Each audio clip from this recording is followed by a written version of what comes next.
Audio Jungle.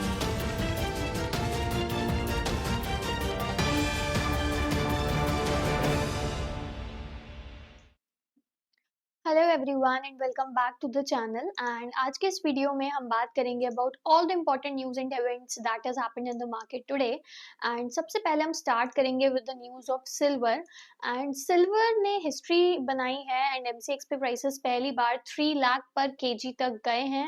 And ये सब कुछ हुआ है जो भी जियोपॉलिटिकल टेंशंस चल रही हैं। ऑल्सो भी लेटेस्ट हमने जो देखा कि ट्रम्प ने फ्रेश टैरिफ थ्रेट्स लगाए हैं, तो वील सी कि क्या ये सस्टेन करेगा और व्हाट विल हैपन फर्दर, तो उसके बारे में हम डिस्कस करेंगे। Secondly will cover the news about Bharat coking coal and एक काफी अच्छा डेब्यू रहा है इस आईपीओ का with 96% listing gain.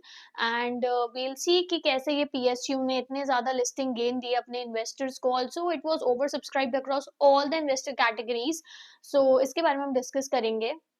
Next we'll talk about Wipro. So Wipro के शेयर्स अराउंड 7% तक गिरे थे। रीजन था कि Q3 की अर्निंग्स भी वीक थी, साथ ही में जो डील विंस थे वो भी इतने ज्यादा कुछ अच्छे नहीं थे, एंड Q4 की जो गाइडेंस थी उसने भी बहुत ज्यादा डिसअपॉइंटमेंट करी। बट जो पियर्स थे, इससे पहले हमने देखा था कि इन्फोसिस वगैरह के रिजल्ट्स आए थे, तो everything was going good. But इसमें ऐसा क्या गलत हुआ कि इतना ज्यादा एक स्ट्रॉन्ग रिएक्शन आया। उसके बाद हम बात करेंगे इंडिगो के बारे में। तो इंडिगो के शेयर्स अराउंड 4% तक बढ़ते हुए दिखे, but there was a negative news की अराउंड 22.2 करोड़ का डीजीसीए पेनल्टी है। एंड मार्केट्स ने इस रेगुलेटरी एक्शन पर भी एक पॉजिटिव रिएक्शन क्यों दिया, उसके बारे में हम डिस्कस करेंगे। And let's start a video. तो सबसे पहले हम बात करेंगे अबाउट सिल्वर प्राइसेस, जहां पर they have created history and first time इसने 3 लाख का लेवल क्रॉस किया है पर kilogram on the MCX. And इसके क्या रीजंस हैं, इसके बारे में हम बात करेंगे। सो बेसिकली हम देख सकते हैं कि silver is no longer just following gold, now it is leading the rally. जो भी प्रेशियस गोल्ड प्रेशियस मेटल्स की रैली है वो सिल्वर लीड कर रहा है। सो बेसिकली आज ये रैली ने 3 लाख का लेवल भी क्रॉस कर दिया for the first time. International prices भी अराउंड $94 पर राउंड से ज्यादा बढ़ गए एंड गोल्ड पैलेडियम प्लैटिनम सब ने रैली किया।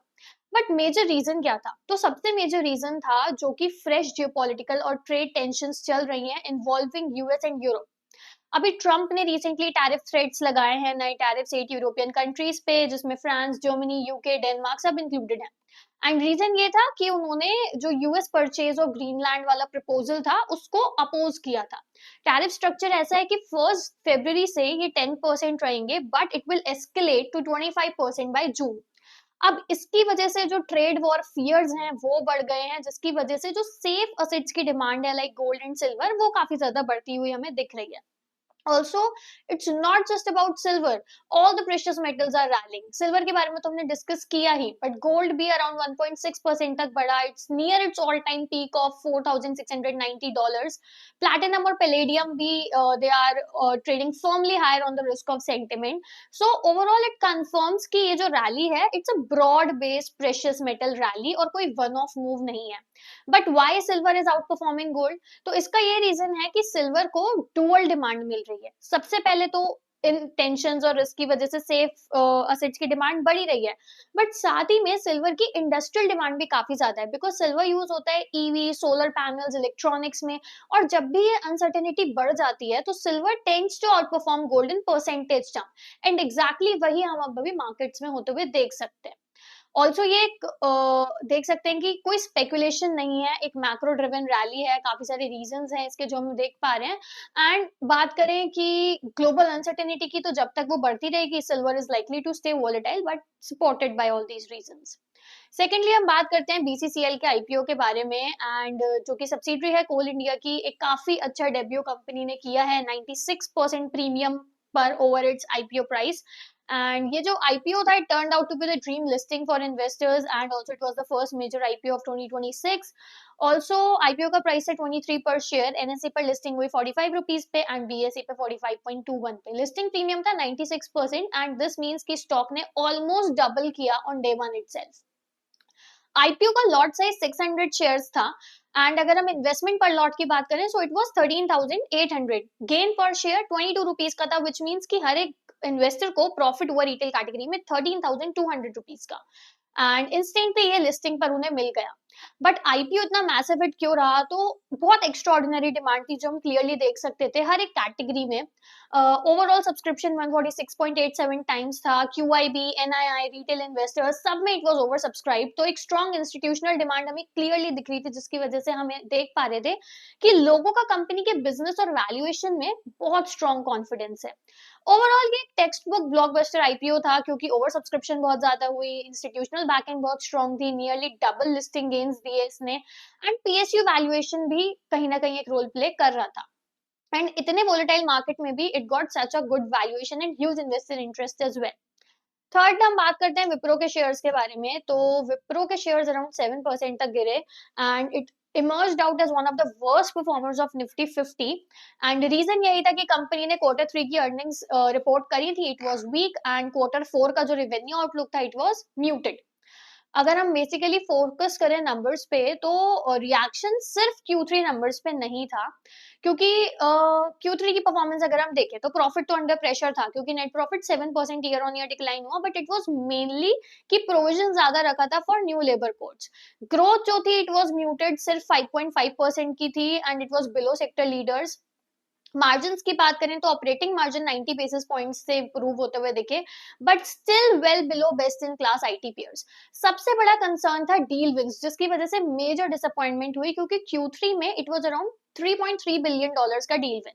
Q2 में it was $3.5 billion and last year के Q3 में इट वाज $4.6 बिलियन।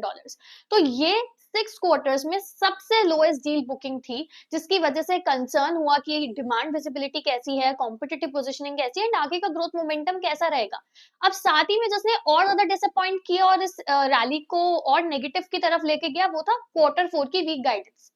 क्योंकि विप्रो ने बोला कि आईटी सर्विसेज का जो रेवेन्यू है इट इज एक्सपेक्टेड कि वो सिर्फ 0 to 2% quarter on quarter grow करेगा, and revenue would be ranging between somewhere 2635 to 2688 million dollars. And एक ऐसे टाइम पे जब इन्फोसिस ने अपनी गाइडेंस बढ़ाई है और जितने भी पीयर्स हैं उनकी एक स्ट्रॉन्ग डील पाइपलाइन तो थी ही, तो विप्रो का ये जो कॉशियस आउटलुक था इसको बहुत नेगेटिवली लिया गया। एंड विप्रो के सेल ऑफ ने क्लियर मैसेज दिया कि मार्जिन स्टेबल नहीं है। ऑल्सो कंपनी ने डिविडेंड भी दिया था, बट क्लियरली ये दिखा कि डिविडेंड्स कंपेंसेट नहीं कर सकते आपकी वीक ग्रोथ को। मार्केट्स को चाहिए डील मोमेंटम और गाइडेंस कॉन्फिडेंस, जो कि क्लियरली नहीं दिखा, एंड इसकी वजह से स्टॉक वाज अंडर प्रेशर।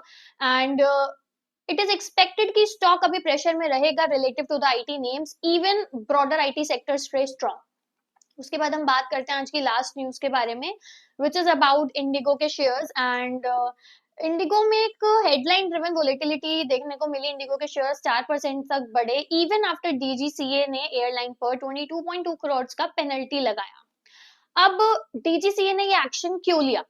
तो डीजीसीए ने दिसंबर 2025 का मैसिव ऑपरेशनल डिसरप्शन के बाद इंक्वायरी की थी। दिसंबर 3rd to 5th का 20 इम्पैक्ट ये था कि बहुत फ्लाइट्स कैंसिल हुई, डीले हुई थाउजेंड्स में, and around 3 lakh plus passengers got affected. Penalty का ब्रेकअप अगर देखें तो टोटल पेनल्टी 22.2 करोड़ की थी, जिसमें से 1.8 crore one time systematic penalty थी सीआर नॉन कंप्लायंस के लिए, 20.4 करोड़ एफडीटीएल रूल्स का कंटिन्यूअस वायलेशन के लिए, जिसमें 30 लाख पर डे फाइन था for 68 days, and additional safeguard था जिसमें 50 करोड़ का बैंक गारंटी था for long term corrections. Management पर भी वार्निंग दी गई, जिसमें डीजीसीए ने सिर्फ कंपनी को ही नहीं टॉप लेवल मैनेजमेंट को भी कॉशन किया। सीईओ जो थे कंपनी के, उनको इन्हें डेडिकेट ऑपरेशनल ओवरसाइट के लिए, COO who is the accountable manager, उनको winter schedule impact properly assess नहीं किया, एसबीपी ओसीसी को ऑपरेशनल रोल से हटाने का direction, and multiple senior officials को क्रू प्लानिंग और रोस्टर लैप्सेस के लिए। अब इंडिगो का डिफेंस ये था कि कंपनी ने बोला कि दिसंबर डिस्ट्रप्शंस के बाद ऑपरेशंस बहुत जल्दी नॉर्मल हो गए, एंड उन्होंने क्लैरिफाई किया कि ये जो 22.2 करोड़ के अलावा कोई भी मटेरियल फाइनेंशियल इंपैक्ट नहीं है, ऑर्डर्स रिव्यू हो रहे हैं, करेक्टिव मेजर्स लिए जा रहे हैं। एंड मार्केट रिएक्शन इतना पॉजिटिव क्यों है? क्योंकि सिंपल लॉजिक, लोगों को लगा कि ये पेनल्टी वन टाइम है and it's manageable, core demand अभी भी वही है, लोड फैक्टर्स अभी भी वही है, प्राइसिंग पावर अभी भी वही है, कोई भी रिस्ट्रिक्शंस नहीं लगाए गए फ्लाइट या ग्रोथ प्लान पे, एंड मार्केट ऑलरेडी डिस्ट्रप्शन का इंपैक्ट प्राइसिंग कर चुका था। तो मेनली यही था कि शॉर्ट टर्म में रेपुटेशनल हिट हुआ था, बट लॉन्ग टर्म में बिजनेस के फंडामेंटल्स अभी भी अनचेंज्ड है, इसलिए स्टॉक ने न्यूज के बाद भी पॉजिटिव रिएक्शन ही दिया। And now let's move to the summary part. So आज के इस वीडियो में हमने बात करी सबसे पहले सिल्वर के बारे में, जिसने एक हिस्टोरिक हाई माइलस्टोन लेवल पर आया। सेकेंडली हमने बात करी बीसीसीएल के आईपीओ के बारे में, जिसने काफी अच्छी ब्लॉकबस्टर लिस्टिंग करी 96% प्रीमियम के साथ। Then we talked about Wipro के स्टॉक के बारे में, जिसमें काफी नेगेटिव मोमेंटम दिखा and it was all due to Q3 के रिजल्ट्स वीक थे। उसके बाद जो डील विंस थी वो बहुत ज्यादा वीक थी। Q4 की गाइडेंस बहुत ज्यादा म्यूटेड थी। उसके बाद लास्टली हमने बात करी इंडिगो के शेयर्स के बारे में, जिसमें एक नेगेटिव हेडलाइन होने के बाद भी एक पॉजिटिव रिएक्शन दिखा। तो इट वाज बिकॉज कि ऑलरेडी ये सब चीजें प्राइस इन हो चुकी थी and it was the one off event, तो मार्केट ने इसको पॉजिटिवली ही लिया। And that's a wrap for today's edition of daily market rundown. अगर आपको ये वीडियो इन्फॉर्मेटिव लगा हो और यूजफुल लगा हो, so do like, share and subscribe to our channel and also follow us for more.